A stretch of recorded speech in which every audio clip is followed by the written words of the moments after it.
कोल्हापूरच्या भरारी पथक क्रमांक 1 या विभागाने ही कारवाई केलेली आहे। ॲक्च्युली एकूण 56,30,00,000चा मुद्देमाल आपण जप्त केलेला आहे।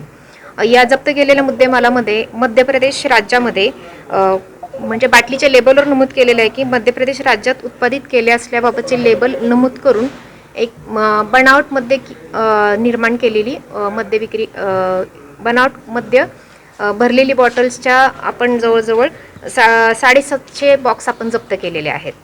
आणि यामध्ये आपल्याला ही आम्हाला गुप्त बातमीद्वारे ही इन्फॉर्मेशन होती आणि ह्या माहितीच्या आधारे आम्ही त्याचा पाठपुरावा केला आणि जी माहिती होती त्या माहितीमध्ये जे नमूद केल्याप्रमाणे आम्हाला आयशर कंपनीचं वाहन होतं। त्यामध्ये आम्ही आडूर गाव तालुका करवीर जिल्हा कोल्हापूर याच्या हद्दीमध्ये वाहन आल्यानंतर आम्ही वाहन थांबवलं। वाहन थांबवल्यानंतर वाहनाची आपण कसून तपासणी केली। वाहनाला मागणं ताडपत्री लावून सगळा मुद्देमाल आतमध्ये व्यवस्थित बंद केलेला होता। ताडपत्री सगळे ओपन करून आतमध्ये पाहिल्यानंतरनं वर नमूद केल्याप्रमाणे जे काही लेबल लावलेले मध्य प्रदेश राज्यात निर्मित केलेले असे लेबल लावलेले जवळजवळ 750 बॉक्स आपल्याला त्याच्यामध्ये पूर्ण भरलेले मिळून आले आणि त्याच्यामध्ये आपण 2 आरोपींना अटक केलेली आहे। 2 आरोपीमध्ये साहिदभाई दाऊदभाई खलिफा राहणार कनभा तालुका कडधन जिल्हा बडोदा आणि दुसरे जे त्यांचे साथीदार आहेत ते विक्रमभाई मानसिंग बारिया राहणार कालिया फालिया मोती देवगड बारिया गुजरात ह्या दोघांना आपण अटक केलेली आहे। एकूण जो मुद्देमाल आहे एकूण मुद्देमाल हा 56,30,00,000चा मुद्देमाल आहे आणि त्याच्यामध्ये निव्वळ मद्याची किंमत जी आहे ती 43,20,000 आहे।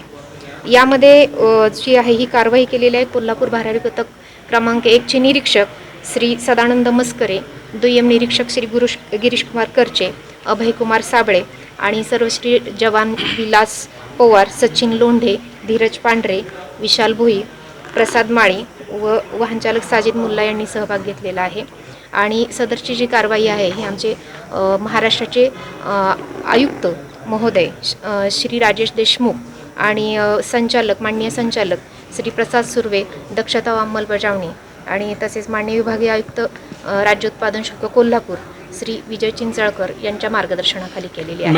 मध्य प्रदेश बनावटीची दारू मग ही कोल्हापूर मागे जाण्याचं रूट निवडण्याचं कारण काय ते काय तपासात पुढे आलंय? नाही, ॲक्च्युली आता याच्यामध्ये काय आहे की हे जे लेबल लावलेले आहेत हे लेबल प्रथमदर्शनी असं वाटतं की ते डुप्लिकेट लावलेले असण्याची शक्यता आहे।